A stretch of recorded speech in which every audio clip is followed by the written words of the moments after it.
Hello అందరికీ! ఇవాల్టి మన టేస్టీ అండ్ హెల్తీ రెసిపీ చిక్కుడుకాయ టొమాటో కర్రీ. రెగ్యులర్‌గా చేసే విధంగా కాకుండా కొంచెం వెరైటీగా అది కూడా డిఫరెంట్‌గా చేద్దాం.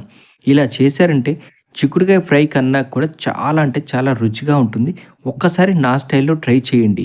వీడియోని ఎక్కడ స్కిప్ చేయకుండా చూడండి.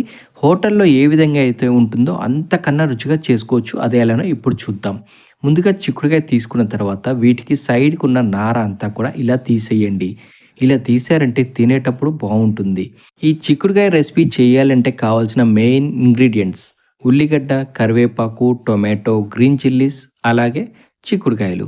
ఇవన్నీ కూడా సన్నగా కట్ చేసి రెడీగా ఒక పక్కన పెట్టుకోండి. దీంతో పాటుగానే ఒక వెల్లిపాయను కూడా తీసుకోండి. ఇప్పుడు కర్రీ చేసే విధానం చూద్దాం. ముందుగా స్టవ్ పైన ఒక ప్యాన్ పెట్టుకొని అందులో ఆయిల్ వేసుకోండి. ఇది కొంచెం డిఫరెంట్‌గా చేద్దాం అనుకున్నాం కదండీ! అందుకే ఆయిల్ కొంచెం ఎక్కువగానే పడుతుంది. ఇందులోనే 1 టేబుల్ స్పూన్ తాలిమింజలు, 1 టేబుల్ స్పూన్ జీరా, అలాగే కరివేపాకు, గ్రీన్ చిల్లీస్ ఇవన్నీ వేసుకున్న తర్వాత ఒక నిమిషం పాటు లైట్‌గా వేయించండి. తాలింపు వేసుకునేటప్పుడు ఎప్పుడైనా సరే స్టవ్‌ని మాత్రం ఖచ్చితంగా లో ఫ్లేమ్‌లో ఉంచి వేయించుకోండి. లేదంటే తాలింపు మాడిపోతుంది. కూర కూడా అంత రుచిగా అనిపించదు. కాబట్టి లో ఫ్లేమ్‌లో పెట్టి వేయించుకోండి. ఇలా వేయించుకున్న తర్వాత ముందుగా కట్ చేసి పక్కన పెట్టుకున్న ఉల్లిగడ్డ ముక్కలు అన్నీ కూడా ఈ తాలింపులో వేయండి. ఇలా వేసుకున్న తర్వాత ఉల్లిగడ్డ ముక్కలన్నీ కూడా లైట్ గోల్డెన్ బ్రౌన్ కలర్ వచ్చే వరకు వేయించుకోండి. ఎప్పుడైనా సరే కూర రుచిగా ఉండాలి అంటే తాలింపు అనేది మాడకుండా ఉండాలి. అందరూ కూడా స్టవ్‌ని హై ఫ్లేమ్‌లో పెట్టి త్వరగా అయిపోవాలని చెప్పేసి చేస్తూ ఉంటారు. అలా చేసినట్టయితే కూర అంత రుచిగా అనిపించదు. తాలింపు లోపలంతా పచ్చి పచ్చిగా ఉంటుంది. పైకి మాత్రం మాడిపోయి కనిపిస్తుంది. కాబట్టి లో ఫ్లేమ్‌లో ఉంచి మాత్రమే వేయించుకోండి. చాలా అంటే చాలా టేస్టీగా ఉంటుంది. ఒక్కసారి ఈ విధంగా ట్రై చేయండి. ఇలా ఉల్లిగడ్డ వేగిన తర్వాత ముందుగా కట్ చేసి పక్కన పెట్టుకున్న ఈ చిక్కుడుకాయ ముక్కలు అన్నీ కూడా ఇందులో వేసుకోండి. చిక్కుడుకాయ ముక్కలు కట్ చేసుకునే సమయంలో చిక్కుడుకాయలు పొడుగ్గా ఉన్నట్టయితే 3 ముక్కల కింద కట్ చేయండి. చిన్నగా ఉన్నట్టయితే 2 ముక్కలు కట్ చేసుకోండి సరిపోతుంది. ఇలా చిక్కుడుకాయ ముక్కలన్నీ కూడా తాలింపులో కలిసేలాగా బాగా మిక్స్ చేయండి. మనం కొంచెం వెరైటీ అని చెప్పాం కదండీ! ఇదేనండి. చిక్కుడుకాయ ముక్కలు ఎప్పుడైనా సరే ఆయిల్‌లో ఫ్రై చేసుకున్నట్టయితే కర్రీ అనేది చాలా అంటే చాలా రుచిగా ఉంటుంది. ఇలా ఆయిల్‌లో ఒక 2-3 నిమిషాల పాటు బాగా ఫ్రై చేసుకోండి. ఇలా ఫ్రై చేసుకున్న సమయంలోనే ఇందులో కొద్దిగా 1 టేబుల్ స్పూన్ పసుపుని యాడ్ చేయండి. ఇలా చేసినట్టయితే ముక్కలు త్వరగా మగ్గుతాయి. చిక్కుడుకాయ ఫ్రై చేస్తే ఎంత రుచిగా ఉంటుందో, దానికి మించిన రుచి ఇలా చేస్తే ఉంటుందండి. ఒక్కసారి ఈ విధంగా ట్రై చేయండి. ఇవి త్వరగా మగ్గటం కోసం పాన్ పైన ఒక మూత పెట్టి 2 నిమిషాల పాటు మగ్గించండి. ఇలా మగ్గిన తర్వాత మళ్ళీ ఒకసారి తీసి మిక్స్ చేసుకోండి.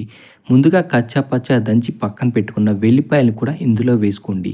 వెల్లిపాయలు వేస్తే టేస్ట్ చాలా బావుంటుంది.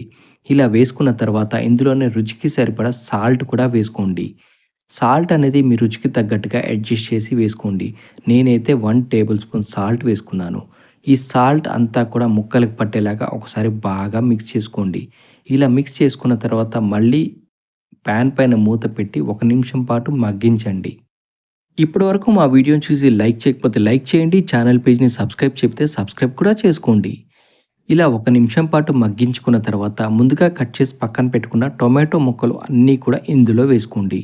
ఇలా వేసుకున్న తర్వాత చిక్కుడుకాయ ముక్కల్లో కలిసే విధంగా ఒకసారి బాగా మిక్స్ చేయండి. ఇలా మిక్స్ చేసిన తర్వాత 1-2 నిమిషాల పాటు బాగా మగ్గించండి. ఇలా మగ్గించుకునే సమయంలో వాటర్ అనేది టొమాటోల నుంచి రిలీజ్ అవుతుంది కాబట్టి ఆ వాటర్ తోటే కర్రీ అనేది రెడీ అయిపోతుంది. మీకు బాగా గ్రేవీలాగా కావాలి అనుకుంటే ఒక హాఫ్ గ్లాస్ వాటర్‌ని యాడ్ చేసుకోండి. నేనైతే ఎటువంటి వాటర్‌ని యాడ్ చేయట్లేదు. ఎందుకంటే టొమాటోలో నుంచి వచ్చే వాటరే సరిపోతుంది. మీకు హోటల్‌లో ఏ విధంగా అయితే ఉంటుందో అదే విధంగా ఉంటుందండి మన ఈ చిక్కుడుకాయ టొమాటో కర్రీ. ఒక్కసారి ఈ విధంగా ట్రై చేయండి. ఇలా ఉడికిన తర్వాత ఇందులోనే రుచికి సరిపడా 1 టేబుల్ స్పూన్ కారం, అలాగే 1 టేబుల్ స్పూన్ ధనియా పౌడర్‌ని కూడా వేసుకోండి. కారం అనేది ఆల్రెడీ ముందే గ్రీన్ చిల్లీస్ వేసాం కాబట్టి చూసి అడ్జస్ట్ చేసి వేసుకోండి. ఇలా వేసుకున్న తర్వాత ఇదంతా కూడా ముక్కలకి పట్టేలాగా ఒకసారి బాగా మిక్స్ చేసుకోండి.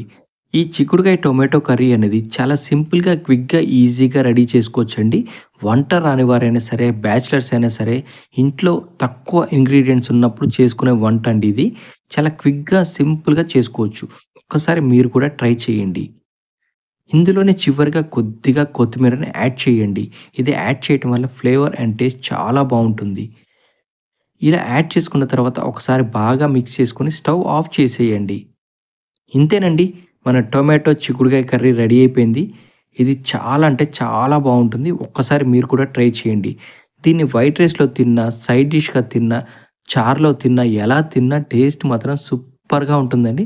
ఒక్కసారి నా స్టైల్‌లో ట్రై చేయండి. మీరే చెప్తారు మళ్ళీ మళ్ళీ ఇలానే చేసుకొని తింటారు. అంత రుచిగా ఉంటుంది. మీకు ఎలా వచ్చిందనేది కామెంట్ బాక్స్‌లో కామెంట్ చేసి చెప్పండి. Thank you.